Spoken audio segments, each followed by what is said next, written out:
सीमा में घुसने की। एम्बियंस आ गया है वीडियो में, मैं सुना देती हूँ, उसके बाद फौरन लौट रही हूँ। नीरज दिखाइए।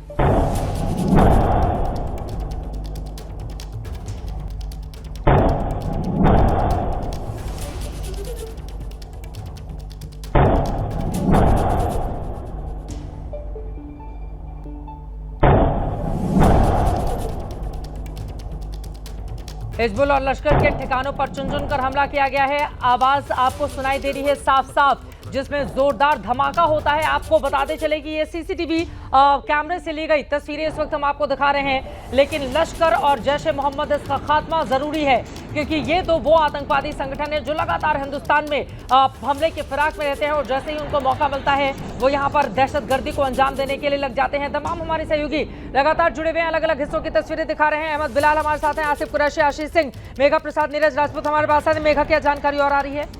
देखिए, अभी तुरंत तो ये जानकारी अब अलग अलग चित्रा अलग अलग नेताओं ने अपनी ट्वीट्स किए हैं। रक्षा मंत्री ने क्या कहा? सबसे पहले पीयूष गोयल जी ने ट्वीट किया, रक्षा मंत्री जी ने ट्वीट किया। ये मदरसे पर हमले की तस्वीरें, मसूद के मदरसे पर हमले की तस्वीरें सामने आ गई है। ये तस्वीर अपने आप में सबसे ज्यादा अहम है। मसूद अजहर के मदरसे पर हमला किया गया है और अगर मसूद अजहर का खात्मा हो गया तो उससे अच्छी बात नहीं हो सकती, लेकिन अभी इसके लिए इंतजार करना होगा। कहां वो बिल में छिपा बैठा हुआ है? आसिम मुनीर कहां है? अभी तक उसके बारे में जानकारी नहीं मिली। हालांकि शहबाज शरीफ की ओर से तो बता दिया गया कि हाँ, हमारे 5 ठिकानों पर हमला किया गया है, लेकिन आर्मी चीफ कौन से बिल में छिपा हुआ बैठा है? जरा बाहर निकले और देखें कि जिन आतंकवादियों को उसने पाला पोसा था, हिंदुस्तान ने घर में घुसकर उनका क्या हाल किया है। सबसे बड़ा दुश्मन अगर मौजूदा वक्त में कोई हमारा है तो वो पाकिस्तान का आर्मी चीफ है। उसकी ओर से जिस तरह का बयान दिया गया लगातार पिछले 1.5-2 सालों से, जिस तरह आईएसआई का चीफ भी रहा है। सबसे महत्वपूर्ण यह है कि वो एक वक्त पर आईएसआई का चीफ भी था, उसके बाद वो पाकिस्तान की आर्मी का चीफ बनता है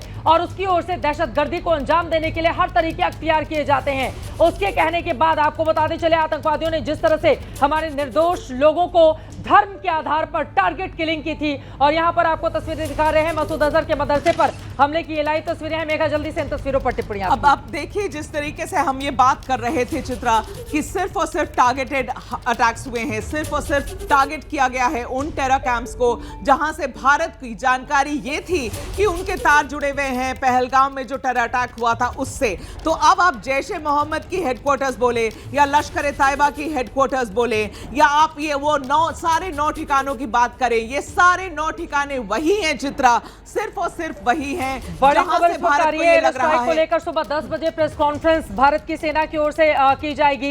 बड़ी खबर, बड़ी जानकारी इस वक्त ये आ रही है कि 10 बजे सेना की ओर से प्रेस कॉन्फ्रेंस की जाएगी। क्या जानकारी? हिंदुस्तान का सर किस तरह से गर्व से ऊंचा हो गया है अपने उन तमाम जवानों के लिए जिन्होंने घर में घुसकर ये सबक सिखाया है पाकिस्तान को। ये बहुत ज्यादा जरूरी था। पहलगाम हमले के 15 दिन के बाद ये बदला ले लिया गया है। बहुत ज्यादा इंतजार। और मेघा, बार बार 1971 का जिक्र किया जा रहा था कि देखिए कैसे 6 महीने का समय लिया गया था आर्मी चीफ की ओर से। उसके बाद हमने पाकिस्तान के 2 टुकड़े किए थे, लेकिन 15 दिन के बाद ही यह हमला। और पाकिस्तान पीएम शहबाज ने इमरजेंसी मीटिंग बुलाई है, जो जानकारी निकल कर आ रही है। वहां की इमरजेंसी मीटिंग्स की जो जानकारी है चित्रा, अभी तो वो जानकारी वो ऑफिशियल तरीके से साझा भी नहीं कर रहे हैं, तो पाकिस्तान की जानकारी में हमें जाना ही नहीं है। लेकिन मैं आपको अभी ये बता दूं कि लगातार जिस तरीके से भारत के एक के बाद एक कैबिनेट के मंत्रियों के ट्वीट्स आ रहे हैं और अब मुख्यमंत्रियों के ट्वीट्स आने शुरू हो गए हैं। देवेंद्र फडणवीस जो महाराष्ट्र के मुख्यमंत्री, उन्होंने अभी लिखा है जय हिंद, भारत माता की जय। और उसके तुरंत बाद देखिए अब तो ऑपोजिशन लीडर्स के भी ट्वीट्स आने शुरू हो गए हैं। तेजस्वी यादव ने अभी लिखा है जय हिंद, जय भारत, ना आतंक रहे ना अलगाववाद रहे, हमें अपने वीर जवानों और भारतीय सेना पर गर्व है। तो सिर्फ कैबिनेट मंत्री नहीं, सिर्फ मुख्यमंत्री नहीं जो भारतीय जनता पार्टी के हैं, लेकिन ऑपोजिशन लीडर्स ने भी अब ये कहना शुरू कर दिया है। जम्मू एंड कश्मीर एलजी की ऑफिस जम्मू एंड कश्मीर ने अब ये ट्वीट किया है भारत माता की जय। तो आप समझिए, रक्षा मंत्री योगी आदित्यनाथ, मुख्यमंत्री देवेंद्र फडणवीस, 3 और 4 अलग अलग कैबिनेट के मंत्री, अभी एलजी जम्मू एंड कश्मीर। मुझे लगता है कि ये ट्वीट बहुत ज्यादा इंपॉर्टेंट है जब वो कहते हैं भारत माता की जय, हैशटैग ऑपरेशन सिंदूर, और बस ऑपरेशन सिंदूर को सामने रख रहे हैं और कुछ नहीं कह रहे हैं। ना हमारे मंत्री कुछ भी नहीं कह रहे हैं, बस इतना कह रहे हैं ऑपरेशन सिंदूर। बहुत है समझने के लिए चित्रा कि भारत ने पाकिस्तान में आज रात में क्या किया, 9 अलग ठिकानों पर किस तरीके से कहर ढाया है भारत ने, बस उसी तरीके से जैसी उनको जरूरत थी।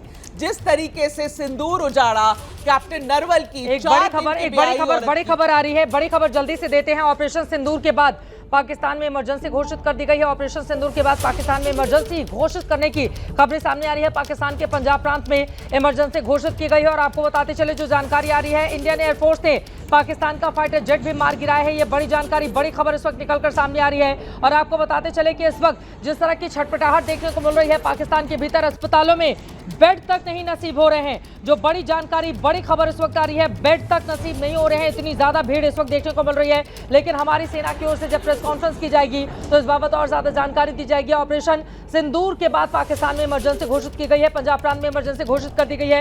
क्या जानकारी आशीष और निकलकर सामने आ रही है? इमरजेंसी घोषित कर दी गई और क्या जानकारी? जी हाँ, पाकिस्तान के पंजाब प्रोविंस में मरियम नवाज शरीफ ने इमरजेंसी घोषित कर दी है। बहावलपुर, मुझे जानकारी मिल रही है, बहावलपुर सिविल हॉस्पिटल के बाहर बहुत भारी रश है, यानी बहुत, मुझे लगता है कि खासा नुकसान पहुंचाने में भारतीय सेना कामयाब हुई है। जिस तरह से एयर स्ट्राइक्स किए गए, मुझे लगता है कि 9 ठिकानों पर बड़ी संख्या में, बालाकोट में हमने देखा था चित्रा किस तरह से करीबन 350 के करीब आतंकियों को मार गिराने में कामयाब हुई थी भारतीय फौज। इस बार भी लगता है कि बहुत हैवी कैजुअल्टी हुई हैं और बिल्कुल ठीक कह रहे थे आप लोग कि भारत सरकार ने, भारतीय फौज ने अपने बयान में ये बिल्कुल स्पष्ट किया है कि किसी भी मिलिट्री इंस्टॉलेशन या सिविलियंस को टारगेट नहीं किया गया, सिर्फ और सिर्फ टारगेट करके प्रिसाइसली आतंकी जो कैंप्स हैं उनको निशाना बनाया गया। और जो जानकारी मिल रही है उसके मुताबिक बहुत भारी भीड़ है बहावलपुर के सिविल हॉस्पिटल के बाहर, इमरजेंसी घोषित कर दी गई है।